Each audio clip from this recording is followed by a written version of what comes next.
Good morning, watchers. Welcome to Brother Sal's Sunday gathering at the storehouse. So pleased to have you here once again, and I'm very happy to be here myself.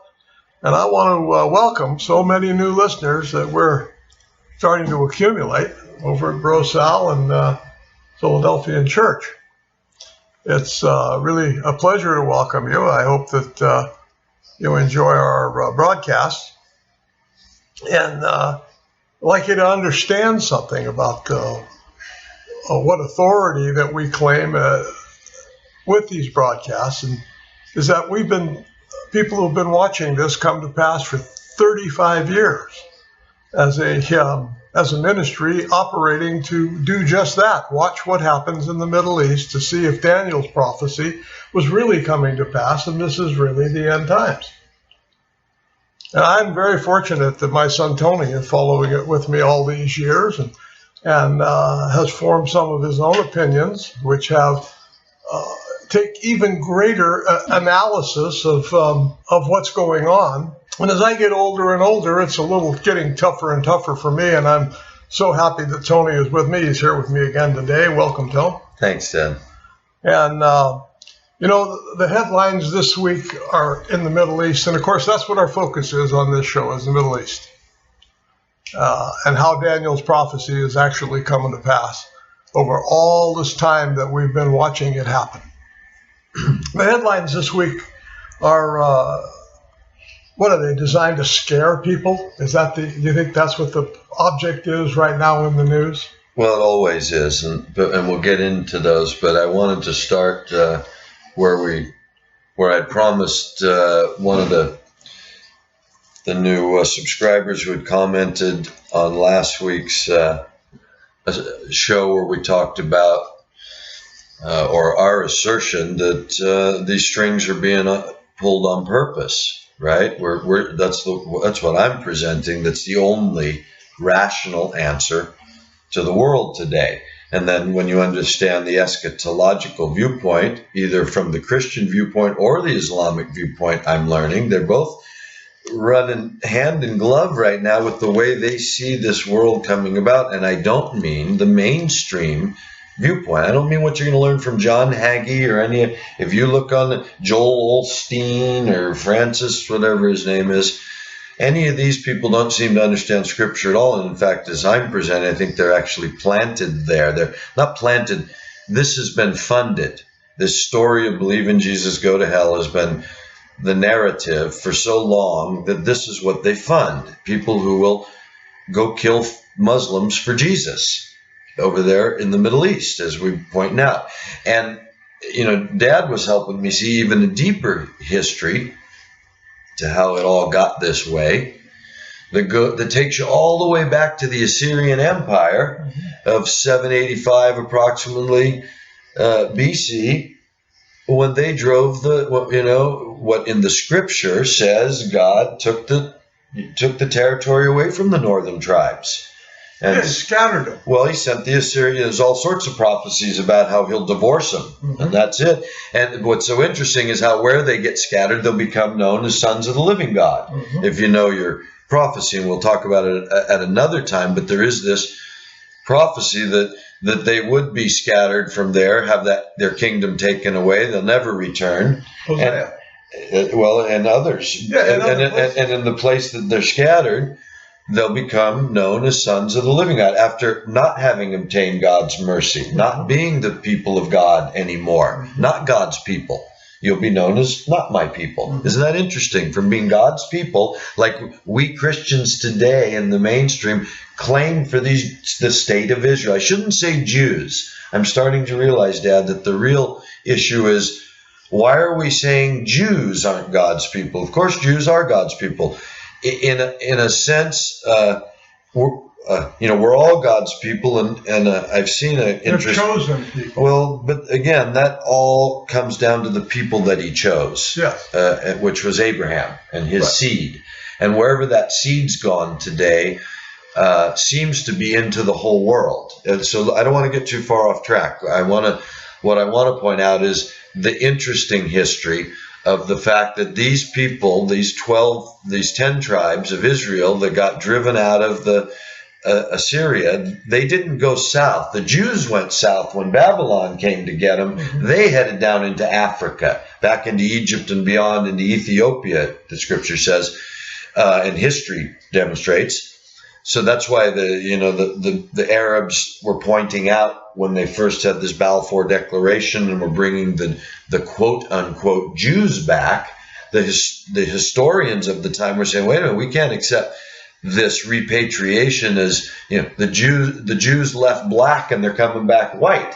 So this was a different race of people. The Jews that were from the tribe of Judah went down into Ethiopia, where I guess they felt their roots were from, perhaps. Why'd they go there? And these 10 tribes, we know they went north into the Caucasus Mountains and emerged coincidentally enough on the other side, or what emerges on the other side, coincidentally enough, and this is where I just want to start the intro and then move on, is the story of Romulus and Remus, who found the city of Rome, which later, of course, becomes the center of the Roman Catholic Church, but I mean the Holy Roman Empire, and then the Roman Catholic Church. So very interesting, founded by this Romulus and Remus legend about the two brothers, descended from gods, and one kills the other. I mean, people point to it as this repeating of the ancient legend. But what's funny is that the ancient legend that would have started even the Egyptian legends would have gone back to this Adam and Eve legend, this Cain and Abel legend, which would have been preserved perhaps in this Jewish people, who happened to be the people driven out of the land into the area where at the very same time that legend emerges and founds the city that becomes the basis of the Catholic, the whole Western society and Western religion, fulfilling the promise perhaps. This is a deeper study that we've heard for many years, Dad and I, but it's not our subject matter today. But the fact is, I'm trying to answer the question for the person on how we get here to this point where you got an alliance between a country like the USA or NATO with a country like Saudi Arabia. The cultural divide seems, unbridgeable. These seem to be the kind of people we go to war against anywhere else to stop them from being that way and, demand. I mean, isn't that worse than communism in most Americans' eyes, the way the Saudi regime has always been run? I mean, the women have no rights at all. It's an absolute theocracy. All the things that Americans detest, not only detest as a reflection of our spirit of quote unquote Christianity or our understanding of religion, but we as the spirit of our whole nation state. We were set up to absolutely reject any sort of control, even what England was putting on us. And yet our best friends over there are. So anyway, I'm just trying to backtrack a little for the person who's trying to get a handle on this, so that to put it in this really broad history of what if these people that found the city of Rome are none other than the 10 tribes driven. Part of the 10 tribes. Well, whatever. Yeah, part of this people that were prophesied. I will divorce you and you won't be known as my people anymore. In other words, the people of Jehovah. That's who's talking to them, not Christ. The people of Jehovah is telling them, you won't be known as my people. You won't be known as having my mercy. In other words, the God that gave you that land won't be the God that gives you anything anymore. But in the place you're scattered, you'll become known as sons of the living God, which of course is what the Christians are known as. So it's very interesting history. And then who now, this is where I want to bring it into the future or even the recent past, who then funds first the destruction of Orthodox Christianity, to catch us back up to last week or Sunday we mentioned it. Orthodox Christianity gets destroyed, now funded by who? This Vatican. Why would they do that? Well, they lost the Holy Land in the Crusade to the Muslims. And now to get that Holy Land back, they need Muslims to fight other Muslims, right? And the only way to do that is to fund a caliphate, right? That will bring in as many Muslims as want to be in the caliphate and shun the rest of them, because this is the holy caliphate. This is the one movement of God, which is the thing they're trying to recreate now, see? And the Vatican funds that for 500 years, and what do? They go destroy all of the Christianity that is in what we call Turkey today. They drive those Christians up into Russia and Greece as the places where they finally were able to take some shelter from this persecution. 500 years they give them this caliphate, which when I listen to Sheikh Imran Hussein talk about it from the Islamic point of view, from his Islamic eschatological point of view, he says that's a bogus. That was no, okay, these were oppressors. These were funded by the Vatican. This is the same thing they're doing today with ISIS, is where I'm trying to tie these strings together, that this is a pretty well-worn path of how they do it. And so when you look at the history of what's been done and where the money came from, you can almost look at it as, because it's always, is the Vatican behind the Jewish money, or is it these Jews that don't even know they're Jews anymore that went and founded the city of Rome after they got kicked out of Syria, and they're carrying forth this Jewishness that isn't Jewishness anymore. It's turned into Western Christianity. It's this paganized form of Christianity because Constantine outlawed any Judaism. So it's an amazing fulfillment of the prophecy when you think about these people who don't know their heritage but have become known as sons of the living God. It doesn't say they are. It says they're known as sons of the living God. See?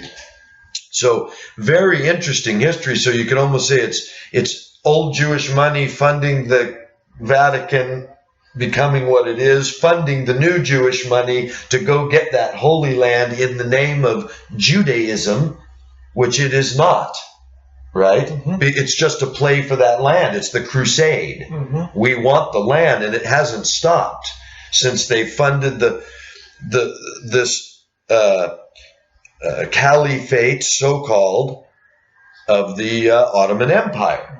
And now that goes in, and its real purpose was actually to destroy the Christians who had hold of that land, because they didn't want to give it to these Roman Catholics who were a paganized version of Christianity that they never acknowledged as being the true faith at all. The true faith comes through the Constantinople and Orthodox Christianity, which was those people over there, not the people in Rome and Europe. See, those happen to be perhaps part of the 10 tribes of Jews that have become this apostate Catholic, Christianity called Roman Catholic Church. So anyway, that's to bring into the world of then how are these strings being pulled? How is it that 100 years ago there was this plan attributed to Albert Pike? If you don't believe in that, I don't know from what I know, there's no proof that Albert Pike wrote any of this, that it's not just he's the scapegoat that they use, but there's plenty of evidence that he was in this circle of people that were talking about, what to do with the world and the power that they had, the money that they had. We know that when it comes to the, Cecil Rhodes and the Rhodes Foundation, all that was to spread the English Empire all over the world, to use all his secret wills, all that money he stole from the diamond mines when the empire backed him, a sole proprietor, so to speak.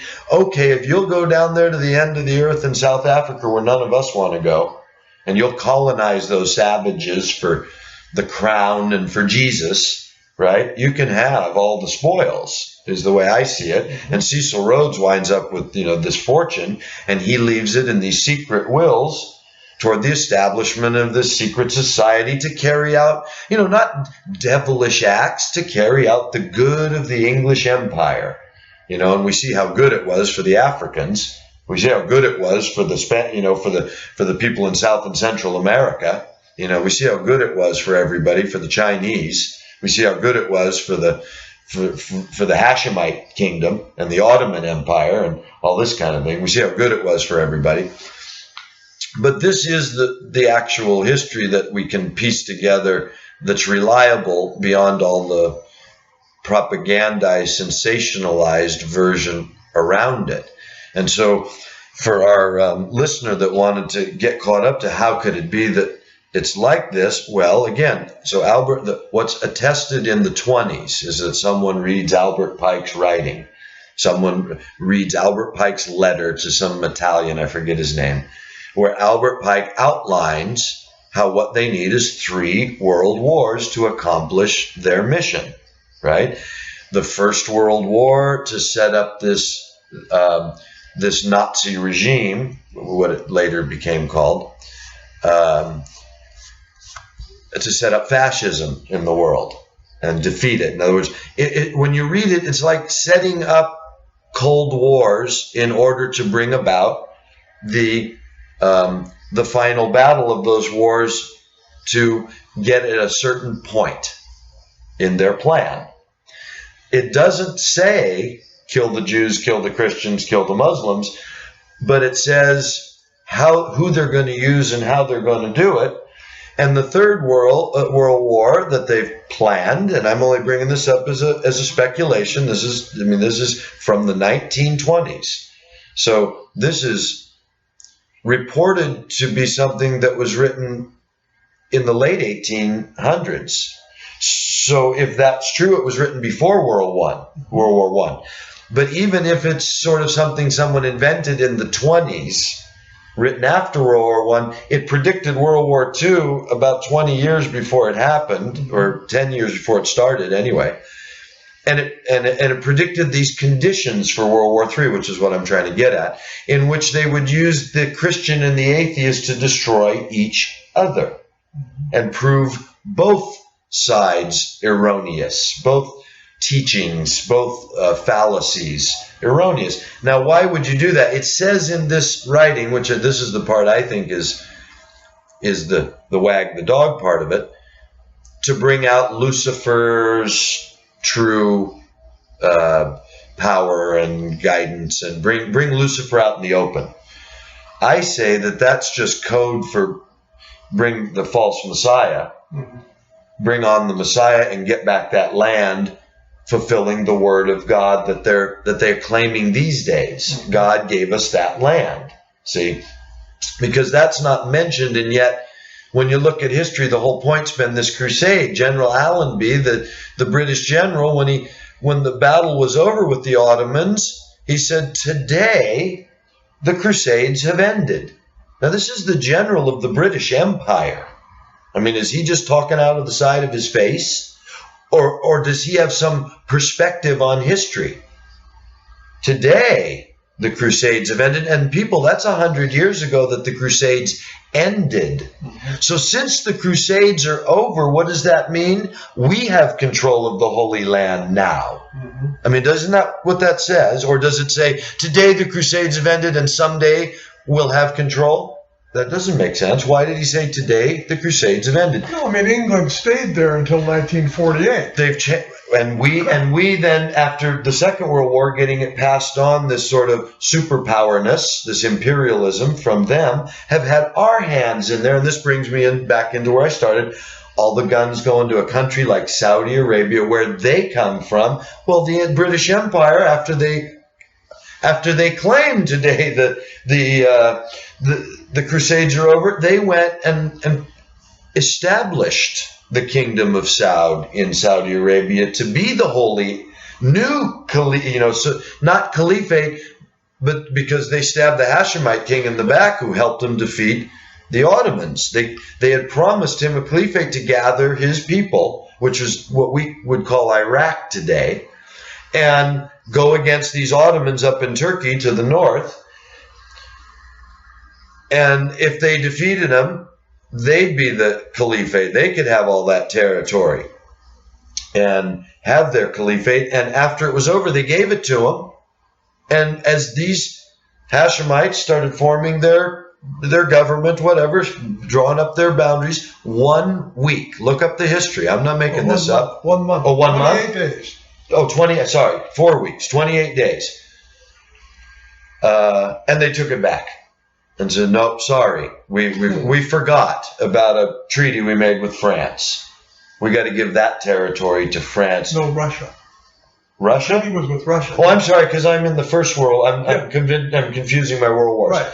Yeah, First World. That's right, Russia, because Russia had been promised Constantinople. Right. But did Russia wind up with Constantinople? No. Did the Hashemite king wind up with his caliphate? No. No. What wound up happening in history? What did the British back after they came in and claimed today that the Crusades are over? They backed the Saudi Arabian movement as we know it today, the Kingdom of Saud and Wahhabism, and took it away from told the Hashemites, sorry, no, we can't give it to you now. You have to stay divided. And in fact, these guys, and so that set them at each other. Well, they moved them from Syria into Iraq, and that became the Hashemite kingdom. No, I know, but I mean, so now the Hashemites and the Saudis were set up at each other's throats all the way from them. All the way from them. Because now this is, remember where I'm trying to go, what we said last week, Dad. This first war has got to be the Shia-Sunni civil war. Yeah. So now I want to get off, or bring it right into today's headlines, because I'm hoping for the person who wrote in,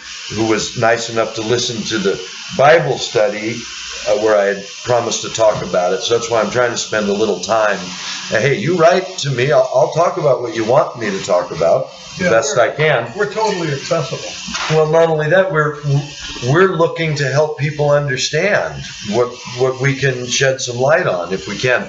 I find our perspective, Dad, is so unique, is why I believe we're valuable, because nobody else but Sheikh Hussein's talking about Shia-Sunni civil war, and even Sheikh Hussein's not seeing what I'm seeing with the strings being pulled by this same set of bankers that comes from this crusade for 1,000 years practically, at least where they picked it back up when they funded this Ottoman Empire. That, whatever they were doing, setting that up from the loss of it in the 1100s or whatever, 1200, whenever it finally officially ended. It didn't take but a few hundred years later, now we got this Ottoman Empire coming out and starting to kill all the Orthodox Christians. And what I'm tying it into with this prediction of Albert Pike is the 3 world wars. If you look at it, let's say not literally, let's say this idea that was leaked out in the 20s as a letter that told of the coming wars. But look at it now as if you're trying to get back that land, who do you have to kill? Well, the Orthodox Christianity, you now being the Catholic Church who's been fighting for that for 1,000 years. Mm-hmm. Who do you have to kill? Well, those Orthodox Christians aren't going to let you just walk in there and take the place of Jesus and this and that, Turkey. That's where they are.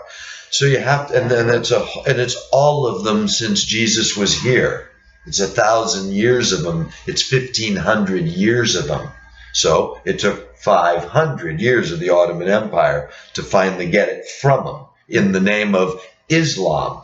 Right? False flag. I mean, same pattern all the way back. Then you go in and you fund the people to get rid of them, because you know where the funding came from. Mm-hmm. And you fund Russia and promise them Constantinople, and you fund the Hashemites and promise them Syria. And then when the war's over and the Ottomans are done, you fund the Bolshevik Revolution to go destroy the Tsar and his family, Orthodox Christians, and get communism planted. And the reason I'm spending a little time to get there is because the prediction for the Third World War is that atheism would fight Christianity. Those would be the 2 big things that would be brought in as the guns. And our scripture, both Muslim and Christian, tells us that will be brought in over there by Damascus. The Great War, we have this prophecy that says Damascus will be destroyed in a day. The prophecy of Armageddon, which is right there in that vicinity. The Quran talks about the same thing, that in that great war, 99 out of every 100 that participate in it will be killed. So they jibe in the sense of the amount of loss of life that's destined to happen over this. Now, who wants that? Well, look at your genocides.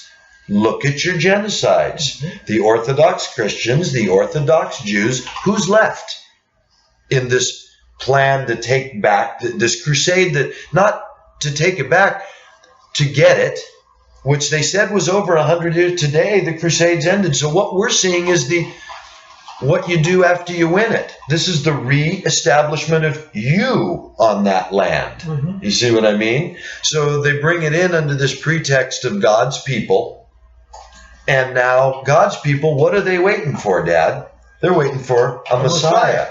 The Quran and the Christian scriptures say we're waiting for a false Messiah. Mm-hmm. The Quran says that that's one of the great signs of the end of time, the arrival of the false Messiah. If Christians knew their scripture, they would know that the prince of the people that shall come, that's the false Messiah. They wouldn't have any idea that Obama or Prince William or King of Spain or the Pope, none of these people could be the false Messiah, because he has to be Messiah.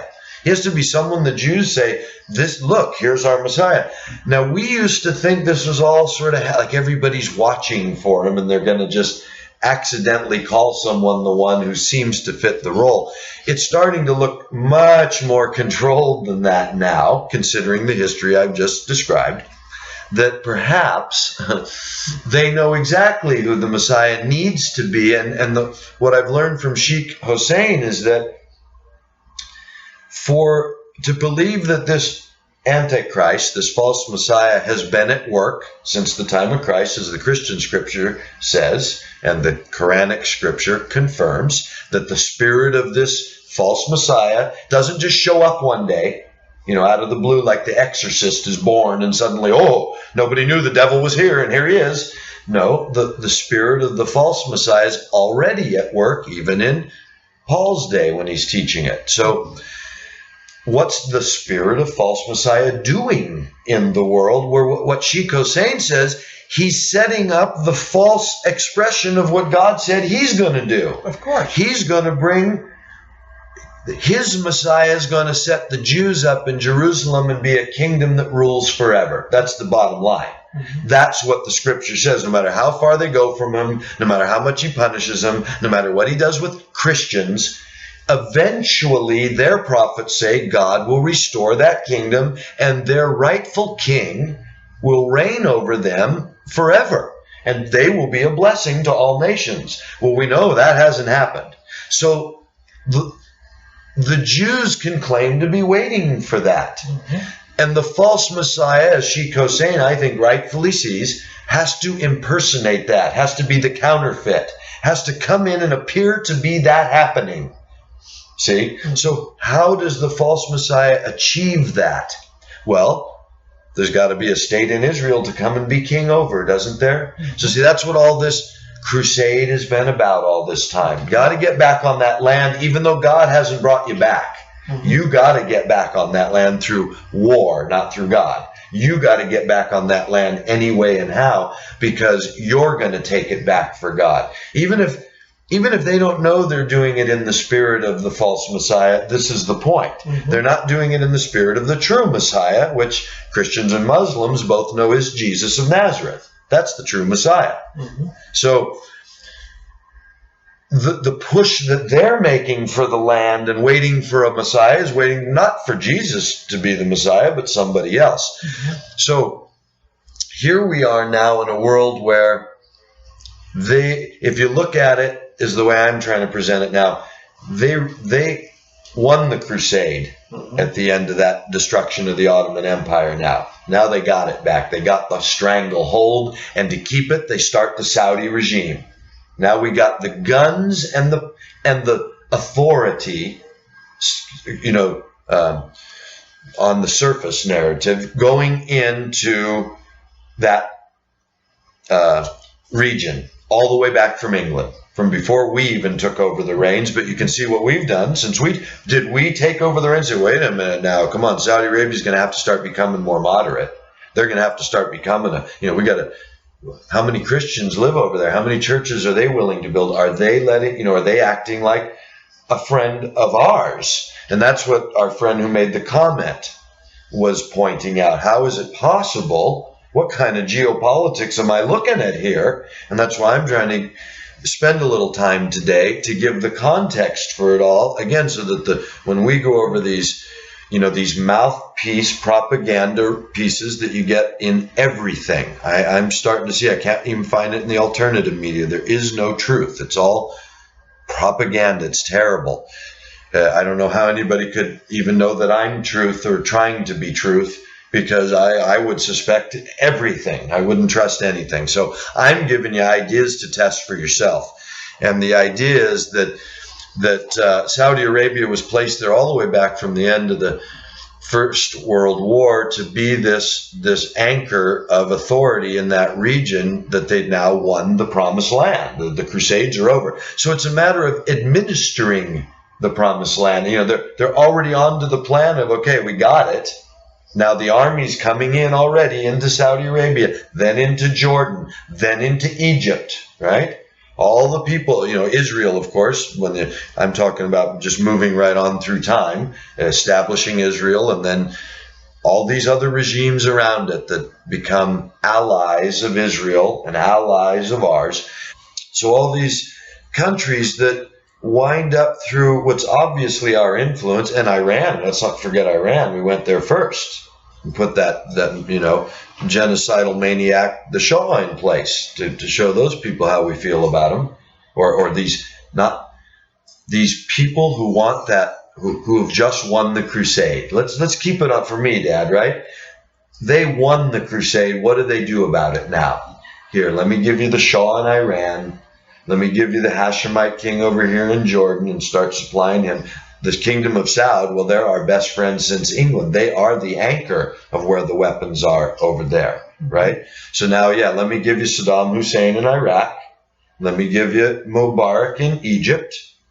So is there, where has our hands not been to get in a world we are today, where all of a sudden we're just out of control? Those people all have the control over there. And who has the control? This band of crazies, right? This band of maniacs. And that's where I want to, jump into the articles, Dad, is that for us to get to this giant war that's been predicted with the Christians and the atheists, and to do it in the land of the Muslims. I mean, that's what I see as the game that's coming about. And if you want to believe it was predicted 100 years ago or not, that's you can do your research. I'm just saying it's uncanny to me that what was predicted is even, how did they know? If no one's steering the future, or the money that's there to steer the future, you'd think you'd steer away from something like that just because you already had some person that predicted it.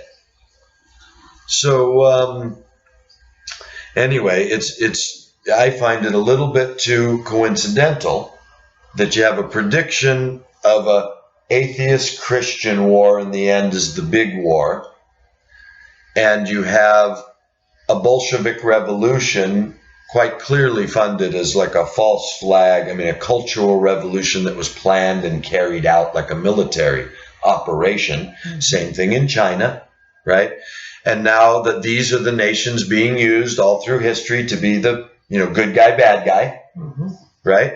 And as I'm pointing out, where do they all get the money? When did this Vatican connection, winning First World War? Today the Crusades have ended. We put the kingdom of Saudi Arabia in there. We've had the oil contracts. We took the world off of gold and put them on the petrodollar.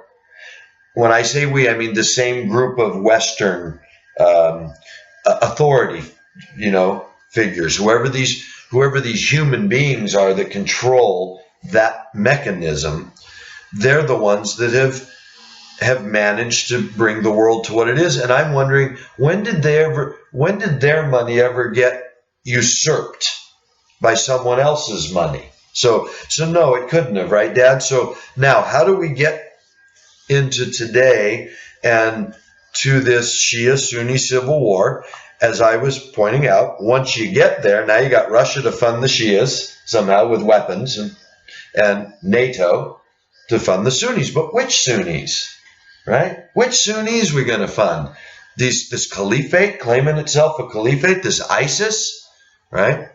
How can we fund them? Well, now that brings us to our prophecy about Revelation and the opening of the first seal. And a white horse comes out and a crown's given to it, and it goes forth conquering and to conquer. Well, we know that crown that's given to that white horse is not a crown that this person's won in battle, because there's a different name for it. It's a crown that is won in honor. It's a crown you give somebody in honor, not because they're a warrior who won the crown in battle. So a crown is given to this person on the white horse when the first seal's open, and this character goes out conquering and to conquer, and war and death follow it, right? War, famine, and death. Yes, war, famine, and death. And that's very important to our headlines today. War, famine, and death follow it. And so if I can just throw out there the what ifs and stay on that sort of plane today, Dad, what if this, as I've been saying since ISIS was a flag, on a mouthpiece rag, what if these guys get so big and awful that the Sunnis, the moderate Sunnis, let's call them, they can't take it, right? They're now being persecuted because this caliphate demands that everybody's involved. You can no more turn away from them as a fellow Sunni than as a Shia that might war against them. And so now you have this divide. And what if it's so desperate that it looks, now you've got a real problem for the moderate Sunnis, like let's say a Jordan, let's say a Libya, let's say in Egypt, these kind of people. So ultimately what I'm seeing is there needs to be this divide that provides the way for what we've always seen as the only possible solution to the prophecies the way we see it, that this Hashemite king, who can be called somehow both Mahdi and Messiah. This is what's so interesting to me that's coming into the mix right now, because only the Hashemite king has, as far as I know, as far as an Arab king, has Jewish blood. I don't know where that Jewish blood comes from, but I'll bet it wouldn't be hard to present it as just the right blood. From the mother's side. Well, not just from the mother's side, but from the line of David, because that's where it has to come from. So, but who's going to doubt it? Who's going to prove it? And they could show that they do prove it if that's their case, right? And so let's just say you have all that lined up. Now you've got this moderate Sunni who's been his father was claimed Prince of Peace back in his day. So you've just got all this historical evidence. He's the one that was given through the United Nations resolution, right? The say over the Temple Mount, because he's that not funny enough, not the Kingdom of Saud, who we've supported. We know that we could have gave it to, who has Mecca and Medina. We could have gave it to him. Why was it given to the Hashemite king and said, because we feel sorry for him? I mean, what's the deal? Because he made peace with Israel. See, because Saudi's got to be kept as a thorn type of kingdom. They have to be extreme. Why? I'm starting to see, to create radical Islam. Where are you going to get this Islam that has to be destroyed in the end? How are you going to start that from a religion that's completely peaceful, that's been living in peace for 1,000 years with all their Jewish neighbors? 1,000 years with nothing, never like what we have created in our world today. 1,000 years, Dad. The king that got the caliphate taken away from him, just as a side note, wrote a letter which is posted at their site, welcoming the Jews back because they'd been gone for so long, and how they were going to be able to live peacefully side by side, how they were going to learn from each other and prosper because of it. And this is what, 1917? Yes. Right. So up to 100 years ago, you've got 1,000-year history at least of the Jews living in peace with the Muslims, because the real Jews no more have this Zionistic Talmud approach to Goyim and to that state of Israel we know today, then the Muslims have this radical Islam, chop everybody's head off for Allah. These are false religions. Where'd they come from? Well, I'm going to propose that if we can go in there and create an Ottoman, when I say we, again, if this money that wants to take the promised land, the crusade that they've won, and now they're going to administer it the way they want, if they can create a Ottoman Empire and destroy it when it's done its job, if they can create communism, and you see the result of the money where it went, it destroyed Orthodox Christianity. I mean, they killed them by the tens of millions. And then World War II, of course, there weren't so many Orthodox Jews, I suppose, to round up, but they did, and killed the Orthodox Jews in World War II. Now, who's left in World War III? Well, you got Muslims from Iran. You got this whole huge group of people that what? Not only believe in God, but believe in Jesus as the true Messiah. That's what their scripture says. What do you do about these people? They're not going to go with a false Messiah. You can't come in and say, hey, we found the Messiah of the Jews. They know Jesus is the Messiah of the Jews. Yeah, they know that for sure. And they know there's a false Messiah coming as a sign of the end. That's right. So how are you going to set up your kingdom under this person you want to call Messiah, since you as Jews don't think Jesus is the Messiah? You certainly can't set up the kingdom and say, we're waiting for Jesus too. You wouldn't be Jews, you'd be Christians. So as this move to claim the promised land as for God's people, well, God's people are waiting for a Messiah. Well, that Messiah is not Jesus. Well, the Muslims know it is. You got a conflict of interest there when it comes Messiah time, don't you? Yes, you do. So this is where we have this is why the boiling point in the world is over there, because it's all about this crusade. All the world wars were fought to get to the false Messiah sitting atop a kingdom that he's going to, quote unquote, rule forever from Jerusalem. And look at, if you look now think of that and think of the last 100 years in that land. From just declaring we're back, we've won the land back, the crusades are over, and we're going to send Jews back. 20, 30 years later, state is established. Little tiny state, not much land, because still a lot of Muslims living all over that territory. But in the last 60 years, what's happened? That land is, their holdings have expanded, I forget what is 600-fold, 700-fold, and the Muslim land is shrunk. And extremism, terrorism, complete enmity to what? Christians? Muslims hate Christians?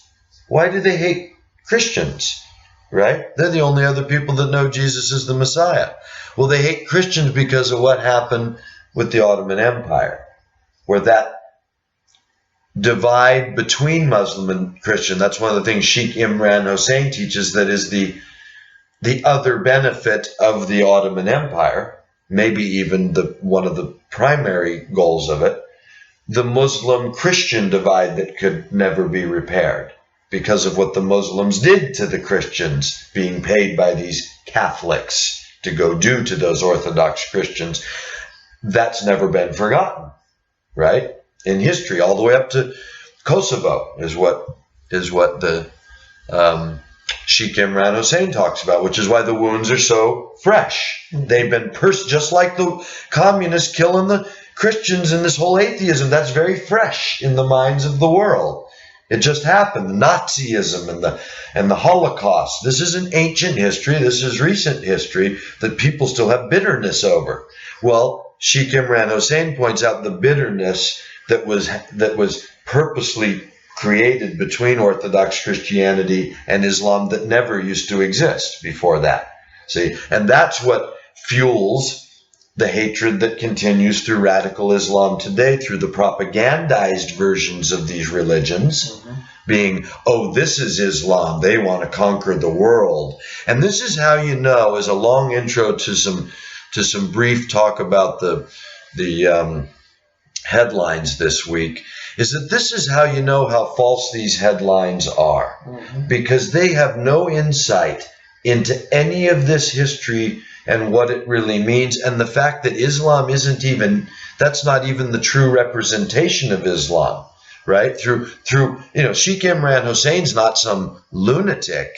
This is a guy that's been teaching for as long as you have, Dad, and travels the world as an Islamic eschatologist. He's a well-respected eschatologist, though most of the mainstream Islam fights against him, right? Why? That's what's been funded for 100 years. This is where I'm, keep trying to draw these strings together, how we can see the world we see today, because they're being set up to be these players. And so now imagine that what they want is this Sunni-Shia civil war. But somebody has to come to the rescue of the moderate Sunnis, either first. We can talk about that, but so now let's get into why. This first article that I want to share with you is out of Business Insider, and I found it's something I had missed from October 10th, so it's about 3 weeks old. But watch, it's really quite pertinent. It's by Pamela Engel. The leader, the headline says, the leader of Al-Qaeda described what ISIS needs to do, or else it will be crushed in the shadows. And what you find in this article that ISIS needs to do, what the problem with poor ISIS, they were warned. It says in 2005, al-Zawahiri wrote a letter of advice to Abu Musab al-Zakari, who was then the leader of Al-Qaeda in Iraq, the predecessor of the Islamic State of Iraq and Syria. Zawahiri was concerned that the Al-Qaeda in Iraq, a Sunni terror group, was alienating Sunnis in Iraq by attacking Shia civilians. Okay, in other words, they're just being too hot for our blood. This is the leader of Al-Qaeda telling the leader of Al-Qaeda in Iraq, which they're claiming now is the predecessor to ISIS. These guys are just too heavy. And I don't want to have to read the article today because I spent so much time. I encourage people to read these articles. But Dad, what it's pointing out is that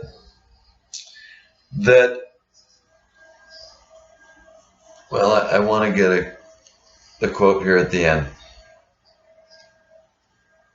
Experts estimate that Muslims are fleeing in droves as it becomes evident that the caliphate isn't the Islamic utopia ISIS claims it to be. ISIS is so concerned about people fleeing that it has placed IEDs around entrances to cities it controls, such as Fallujah and Ramadi, to prevent escape, which simultaneously serve the larger purpose of preventing the Iraqi security forces from advancing, according to the International Institute for Strategic Studies. So these guys are so bad that Muslims are fleeing in droves, and they're having to lock their fellow Sunnis in. I'm just, okay, so let's leave that there. I want to get to what I think is the most important article I found by way of this other article, real quick. From Reuters, towns join Kurdish-led order in Syria widening sway at Turkish border. From October 21st, a Reuters article basically pointing out that, the Kurdish autonomy right now, or the Kurdish power, is getting reinforced, or they're becoming more of a power in the region that has to be dealt with now as its own separate insurgency, right? So it's just wars and rumors of wars, or insurrections, revolutions, as we read, and rumors of wars. So I just wanted to add that in the mix now, the Kurdish-led order in Syria widening sway at the Turkish border. In other words, okay, now the Kurds are taking their shot. They're getting their armies out. They're making their play for the territory they want, bringing more hostility. You have to remember that back in the days of Bush and Cheney, the Cheney report divided that country into the three parts. One part for Iran, one part for Iraq, one part for the Kurds. That's a good point, Dad. And I think that all that was meant to do is lay the propaganda groundwork for today, for us to be able to point back to that and go, yeah, look, old Cheney, he knew this is what was going to happen. Mm-hmm. He called it a quagmire, but apparently we didn't think about, I didn't see all our brilliant newscasters, our talking heads, our great journalism, our free press, our great and free and strong America talking about these kind of things before we went into this quagmire that we have now. Again, we just couldn't see it coming. And ISIS, who a year ago was 3,000 men or something, is now. This is the article I wish people would read. It's one of the longest ones I've ever seen in our online, propaganda media. So I tell you, this is meant for the person who's looking for the facts, right? I'm saying this is mouthpiece propaganda. It's out of something called the Fiscal Times. This article's by Riyad Mohammed, October 28th. And this one really, to me, this is where they're putting it all in one place for I picture this, the white collar investor who would read this kind of stuff to get their, Fox News take on it. This is the warmonger, conservative, ISIS is the enemy. It's a long article. And you're not going to see any journalism about how come ISIS is driving around in Toyota trucks, that we sent over there, that just fall into their hands. And, why aren't we looking at any kind of evidence of these battles that are going on? And why can't we stop any of this oil shipment that's bringing in the revenue for ISIS? How many fields have they gotten? Between Russia bombing them and us bombing them, nobody can cut off the flow of that oil. You mean how many bridges and roads and lanes in and out of wherever their oil's? We can't even disrupt the flow of their oil. Do they sell it right through a pipeline in the sky? Don't they have to take the oil to somewhere? Doesn't the buyer of this cheap oil that's getting the deal, that like Iran or Syria, whoever's buying it, don't they have to take possession of it somehow? Is the oil any good to buy if it just stays in the refinery? So wouldn't ISIS, to get the money that they need to buy the guns from who, I'm not sure, who's supplying them all these guns that Russia can't get rid of them, America can't get rid of them, the world can't get rid of them. They're able to wind up with our trucks, funny enough, but the money we know is coming from the oil sales, we're told. Well, again, how's the oil getting from hand to hand and the money from hand to hand? We can't disrupt that supply line. We can sanction Russia. We can sanction Iran. We can sanction Iraq when they were a country. We have a lot of resources, I thought. But son of a gun, these little band of ISIS terrorists, they're just selling oil and nobody can even disrupt their supply line.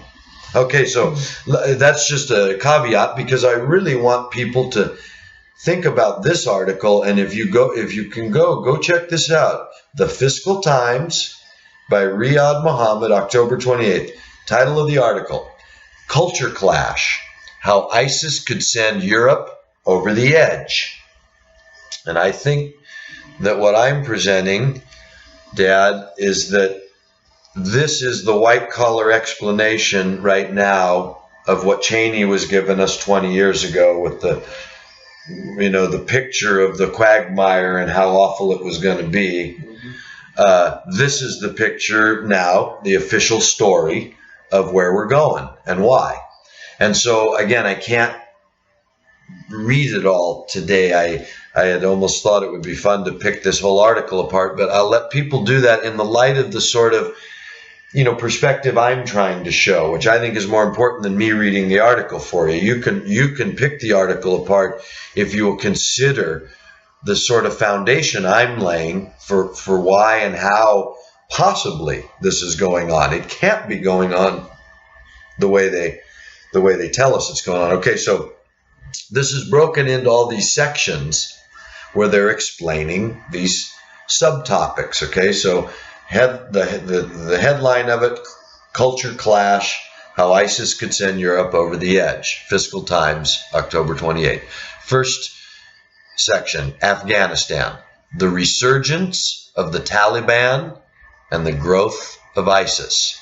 So, again, without having to go through what they say in there, I just by the headline, I say, son of a gun, you mean Afghanistan, where we've never come out of? I mean, I don't know how many people, how many caves are over there, what they do from these caves, but son of a gun, if our American military cannot keep ISIS even out of Afghanistan and the resurgence of the Taliban, when did the Taliban get resurgence capability? Well, again, when did they get resurgence funding? Yeah. When did the Taliban, how many guns does it take to be a resurgence against a U.S. occupation? I mean, that used to be pretty tough, didn't it? When we won the Second World War and then occupied Germany, I'm sure a lot of Germans, you were there during the time, 10 years later or so, or 15 years later. Hey, some of those Germans still would like to have taken it back and said, get out of here. There could have been some German resurgencies, but they were still working for us then. We paid. Because the U.S. Army was there. They just beat them in the war. I mean, what kind of resurgency were you where were you going to get it? And how were you going to start it? And how was it going to take root against the resources that were already piled up there against you? So this is what I say in Afghanistan. You mean, when did this resurgency start taking root that we didn't quash it with all our military and our intelligence and our investment that we've had in Afghanistan? So anyway, these headlines always leave me just in a quandary as to how you can even believe in what they're going to tell you when you see the headline. So next one, Iraq, a broken state on the edge of bankruptcy. Well, that one's easy to believe. We're the ones that have been funding everything in Iraq since 1980 or whatever, when we put Saddam Hussein in there. So this is a product of American interest, isn't it? In Iraq, we go to war. We charged our, I remember seeing a thing some years ago where we were charging our people in tax dollars sort of how many millions to rebuild schools, because we're a good Christian country. We got to do this. And then we were showing these clapboard things that they were shoving up over there, which, we could do in, you and I could throw up in a weekend for $500. This is what the American taxpayer was being charged, 14.3 mil for a new school in Fallujah or whatever, and it turns out to be they put up a cardboard box. I mean, this all came out that this was going on. So you got to figure, hey, we're the ones that leave broken states behind. That's our MO. So I don't know where, you read the article, see what you think about it, but right off the bat, Iraq, a broken state on the edge of bankruptcy, because that's how you drive people into radicalism that you can get, right? Okay, so that's why you produce states like that, and that's why Iraq has become a state like that, because remember, it's at the center of the quagmire that our guys knew they were going to create 20 years ago. Syria, the next part of this, the next section, Syria, the Russia connection, because of course this has to point out that, and this is what I was saying last week, wasn't I? I mean, the reason Syria has to be there and be the focal point, Dad, is because otherwise, how do you get the Russian guns in? They're not allies with Iran like they are with Syria. They got no beef they got no association with the Shias, right? They got no treaties with the Shias, so that if the Shias are attacked by anybody, Russia needs to come to their aid for anything but humanitarian purposes. They have no treaty, but Assyria's attacked. Well, wait a minute now. I got treaties with him.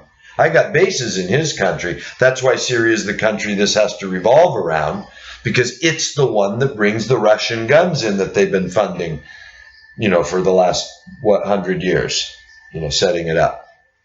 And so that's why now the Russia connection, of course, is where the guns have to come from on the other side. That's my take. You go ahead and read the article and see the crud that they're selling you over it. Next section. Yemen. You still have to understand that Russia's being funded also. Well, my point is, when did, again, let's just slow down. General Allenby marches into Palestine and says, today, my people, the Crusades are over. Now, this is the general, the highest general in the British Empire, or at least I believe he was. He's the one in charge of winning that war. And he's claiming it. Again, is this just some politician claiming it? Because what's happened since then? Balfour Declaration, establishment of the State of Israel, expansion of the State of Israel, rise of radical Islam, terrorism to the world, and all amidst client states that we've put in for the past 50 years. And it's just an odd sort of set of circumstances to pretend that what this guy's saying in this article is anything but Fox News telling you how this war is really, how they're telling you the story of history and how the war is going to come about. So Yemen is the next section. Al-Qaeda expands. So that's what's going on over there in Yemen. When you look at the real thing, of course, our guns that we give to Saudi Arabia are, what, I don't know if it's true or not, because who knows what's true in the media. But we do know people were dying in Yemen. There's war in Yemen.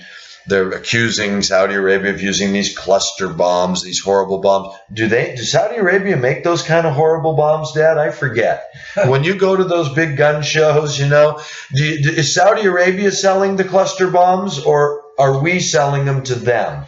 So we're sending them these bombs that are humanitarily, they're inhumane weapons, and we're selling them to our inhumane ally in the region, and then they're using them inhumanely, at least that's what's reported.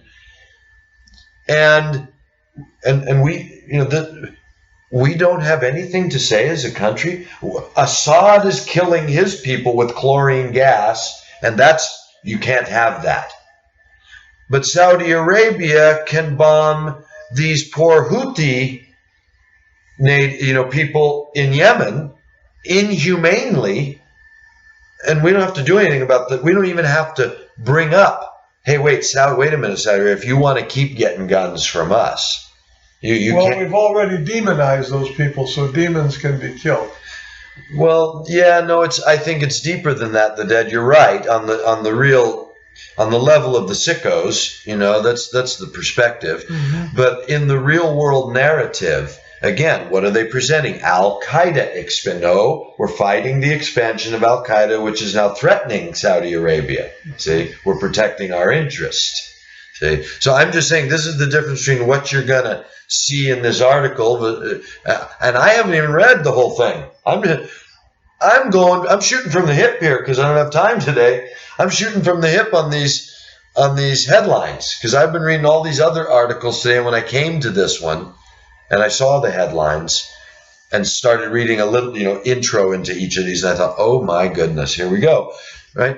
Here we go. I'll just take the first paragraph. In September 2014, the Shiite Houthi rebels seized Sana'a, the capital of Yemen. See, they seized it. Well, why'd they do that? Shiites, about 40% of the population. Oh, I see why, because you got half the people to kill in Yemen, right?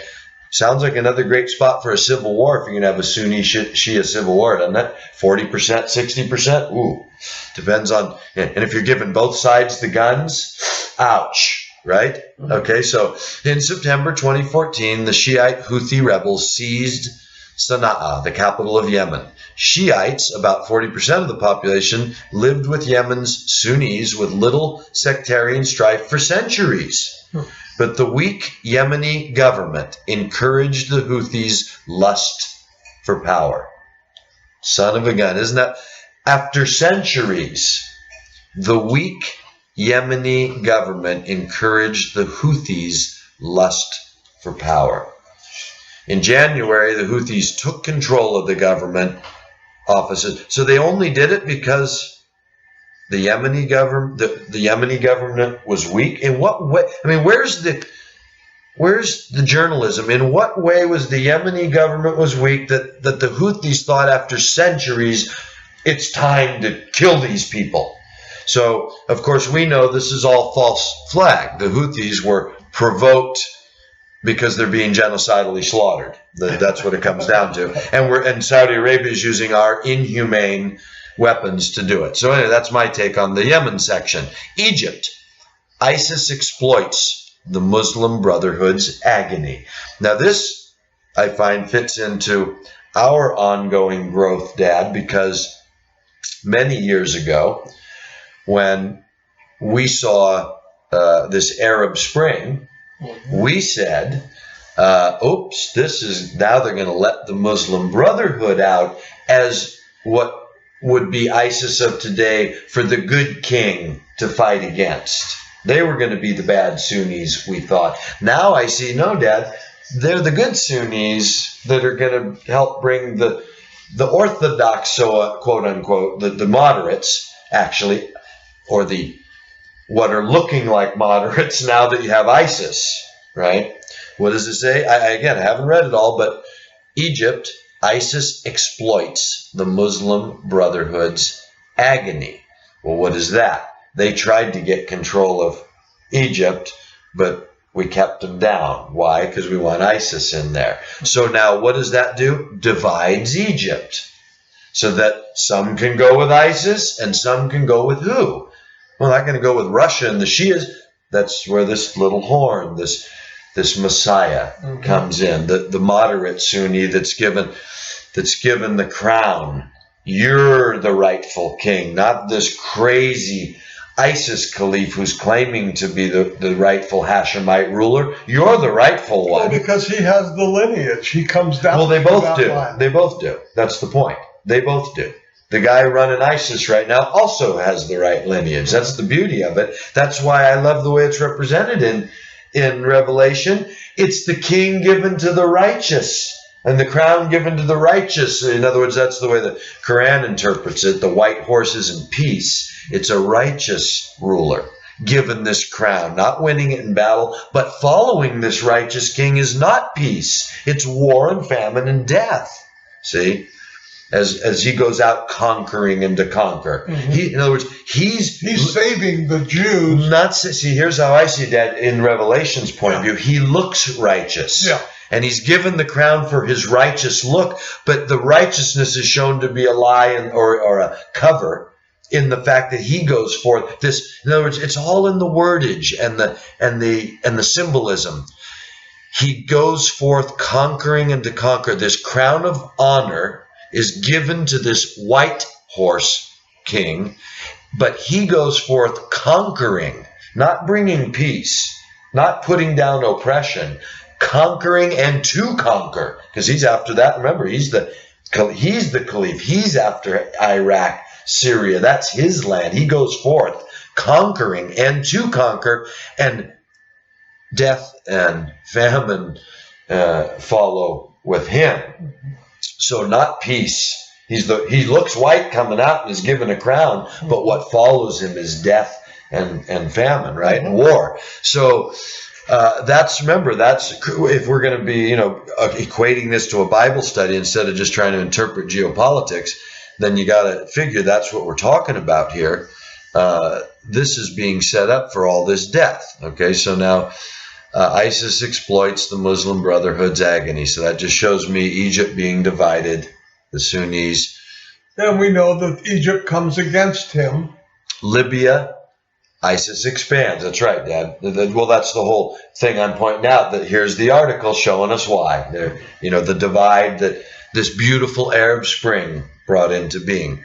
And then here's Libya. ISIS expands because, of course, ever since the guy that'd been there for 35, 40 years, who built the greatest freshwater river, man-made river project in the world, who had one of the highest standards of living in the world, once NATO went in and crucified essentially him and uprooted his kingdom and destroyed all sense of stability.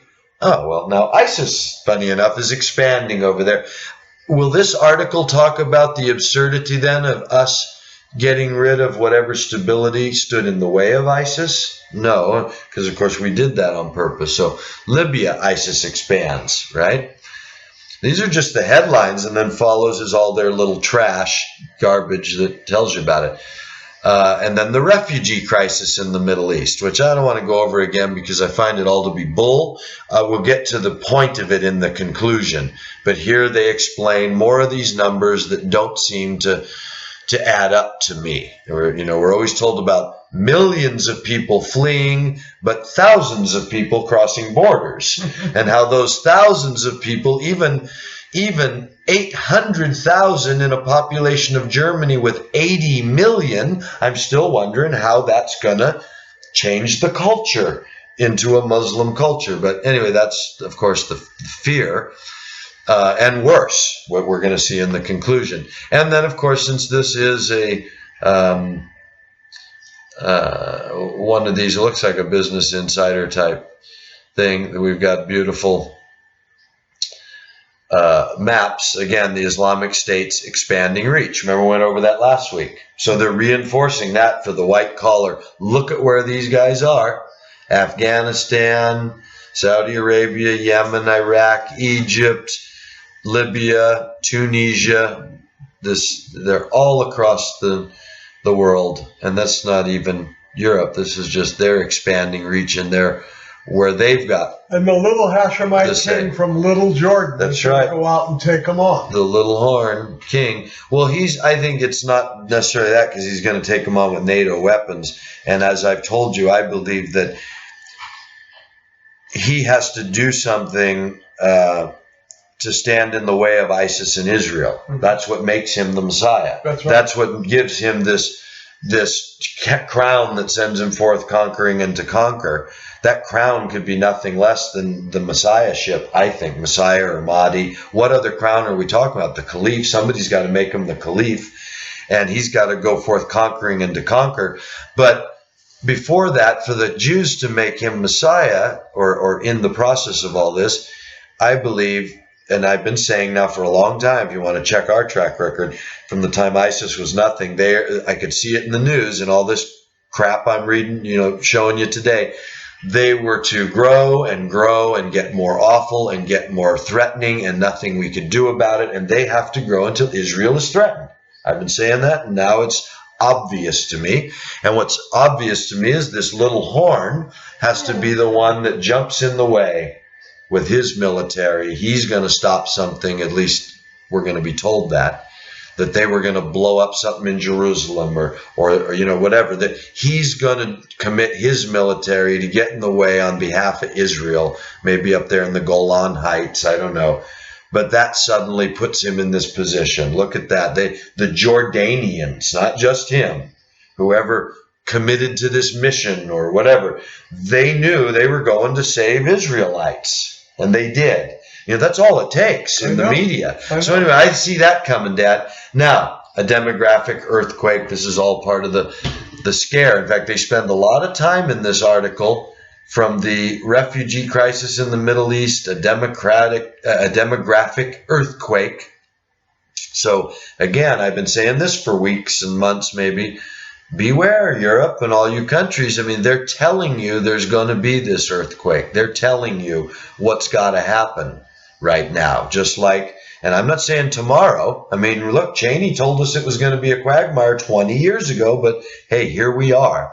And look at the quagmire it is. And what does the scripture say? Time of trouble is never seen in history, or never will be again.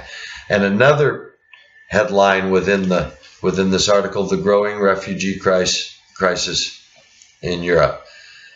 Conclusion. This is the part, Dad, I want to try and end with today if we have enough time. ISIS has become a terror hurricane. Again, I got to reflect for a second, Dad. Is this what you tell people who are being terrorized? You make them more scared. You make the terror bigger than he is, so that everybody can be as scared. You do their promotion for them instead of telling everybody how strong you have to be, that these guys are nothing because they're terrorists, and who honors that? The whole world standing against them. They got to lock their own people in. Nobody wants to even be part of them. But instead, ISIS has become a terror. This is the conclusion of this very long article where I've been giving you the highlight lines under each of the different areas we're supposed to be afraid of and why. And the conclusion now being ISIS has become a terror hurricane after, attracting tens of thousands of extremists across the globe at the same time destroying the fabric of countries, societies, and cultures. Now, I don't know about you, Deb, but I haven't seen any of that yet in my newspapers. I've seen the claims of that. Tens of thousands of extremists it's attracting.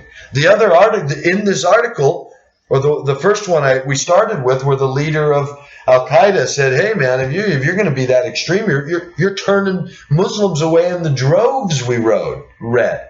Mm-hmm. So if they're turning Muslims away in the droves, then which are the tens of thousands of extremists? These must be the craziest people in the world, because they're even turning their own people away in the droves by Al-Qaeda's standards. Remember who's writing this? This was the Al-Qaeda leader that wrote in 2005. Okay, so they're turning people away in the droves, but this article is telling us that attracting tens of thousands of extremists across the globe.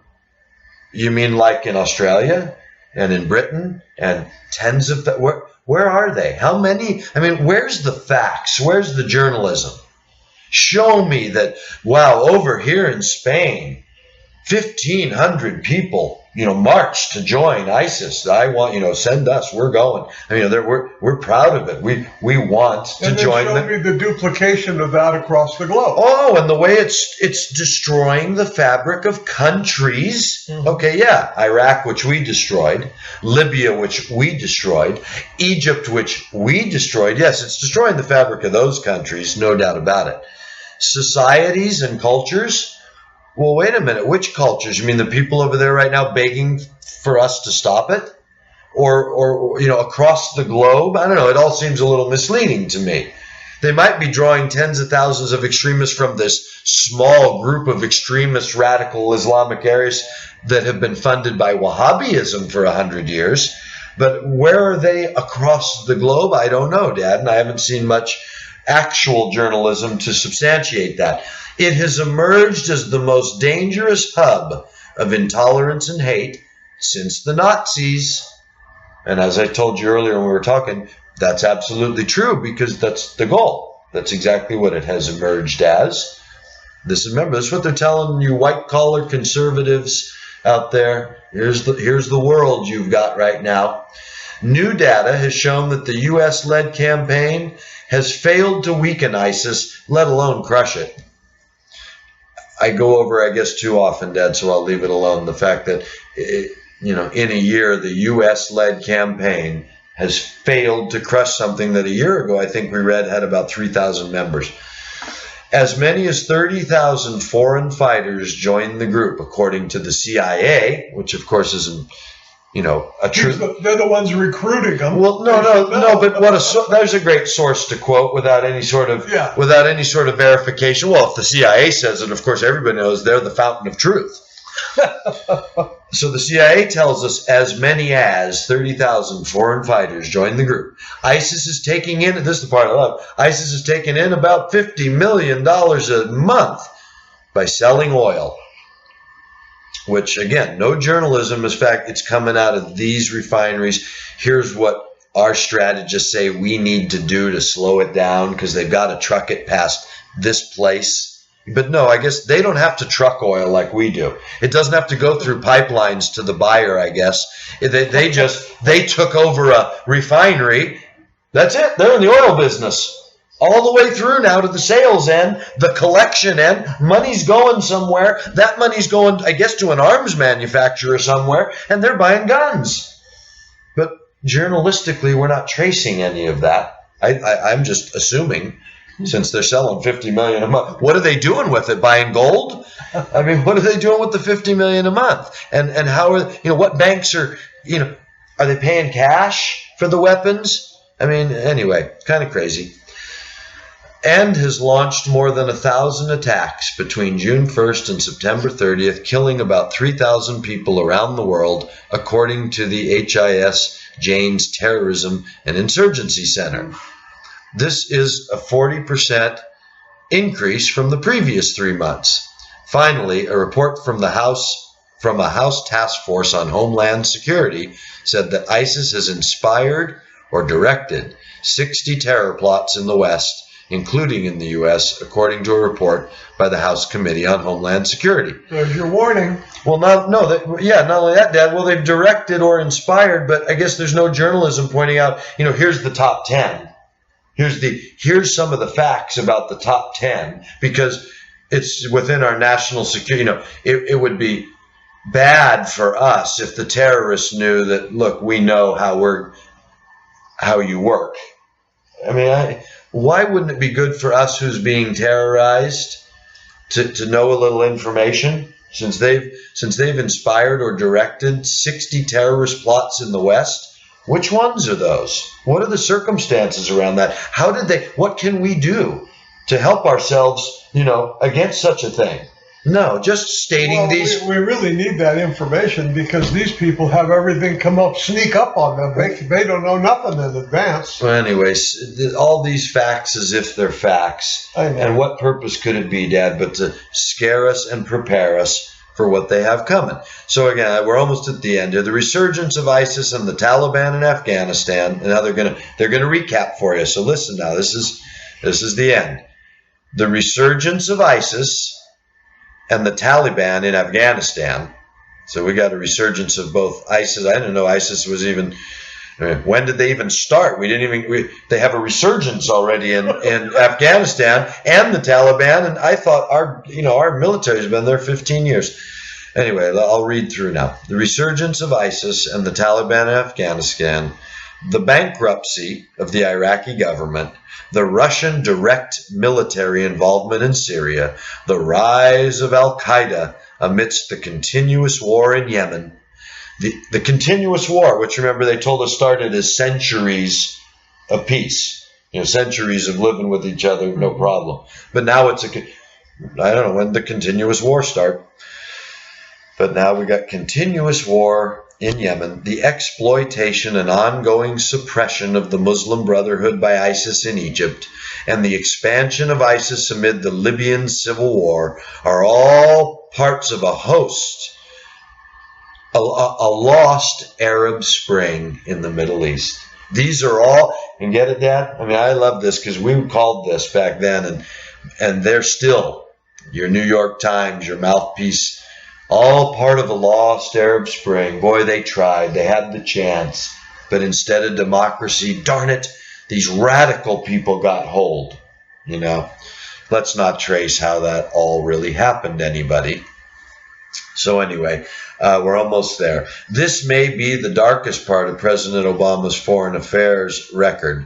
These crises will be the inheritance of the next American president in January 2017. So here's your prediction, white-collar America. These crises. Here's what you've got. Resurgence of ISIS and Taliban, bankruptcy of Iraq, Russian military in Syria, rise of Al-Qaeda in Yemen, exploitation of the Muslim Brotherhood, expansion in Libya of ISIS because of the lost Arab Spring. And finally, the Middle East is not the only part of the world that's experiencing increasing instability and driving refugees to Europe. Other hotspots include the desperate situation in Somalia, where ISIS issued 4 propaganda videos to urge the Shabab militia to switch alliance from Al-Qaeda, ongoing war in Darfur region in Sudan, severe political repression in Eritrea and Gambia, war with Boko Haram, ISIS's African franchise in Nigeria, where President Obama has sent 300 soldiers. Thank God. That sounds like enough, I'm sure. I'm not sure what they're doing because we don't know what the heck's going on, but There's war with Boko Haram, so let's get 300 guys over there and see what we can do. Poverty in Bangladesh amid the emergence of ISIS, the Taliban insurgency in Pakistan, resumption of Turkey's war against the Kurdish rebels, the bad economic situation in Albania and Kosovo. I mean, this is, not to mention the fact that poor Sweden and Finland have had to group together now to protect something for NATO up there in that part of the world. Two neutral nations. Yeah, well, they've been trying to stay neutral, but I guess there's such bad stuff coming, Dad, that even Finland and Sweden have had to form what they're calling a joint naval battle group. Swedish government announced on October 29th that it will create a joint naval battle group with the Finnish Defense Forces.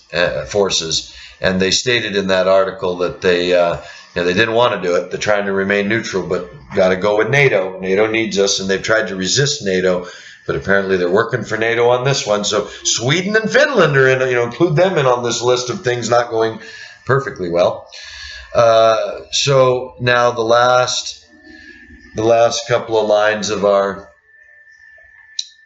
summary, after they tell us about some of the problems of Europe. Europe has never truly integrated its immigrants. You're French or you're not. You're British or you're not, and so on. As a result, outsiders are marginalized, whether they're guest workers in Germany or refugees in France.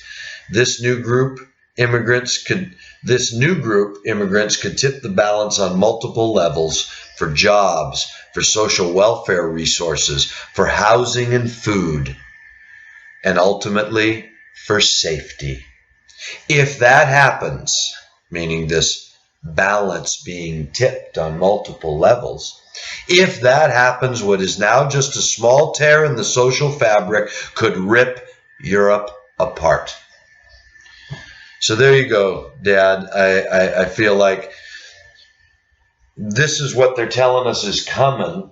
And before I tried to spend a little time to lay a foundation for, why it has to come, or why it has to be the sideshow or the build-up, the sideshow propaganda that leads to the build-up that can become the Civil War, that can be funded by the two big armies, that can result in the greatest war that's ever been, right? That can't just start on one day. Russia launches a nuke and all of a sudden all the nukes go off. That's not what's going on. They want to kill all the Muslims over there is what they want to do. And they always said they were going to use the Christians and communists in a war to do it. And so anyway, thanks for having me on the show. Okay, Tony, that was a wonderful conversation. I hope you folks out there enjoyed it as much as I do, and I did. And listen, we want you to stop by BroSal.org on YouTube and subscribe. We're also on Facebook under BroSal Smario. And we have the Philadelphian Church on YouTube. And all of these teachings and broadcasts of ours about the Middle East are published there. And it's a lot of fun once you begin to understand the viewpoint that you have to have in order to see all of this stuff happening in this way. Years ago, when we first started, we had a course called Where to Look, What to Look For, and Why You Got to Look There to See It. And it sets you off on this direction of understanding what these scriptures are actually saying, because it comes from diligently doing our due diligence on this since 1980 on a daily basis to make sure that we don't miss a thing. And we call it sitting up here in the balcony, watching it all take place without a preconceived notion of what's supposed to happen, only a prophecy that guides our understanding of that prophecy that is being delivered to us by history.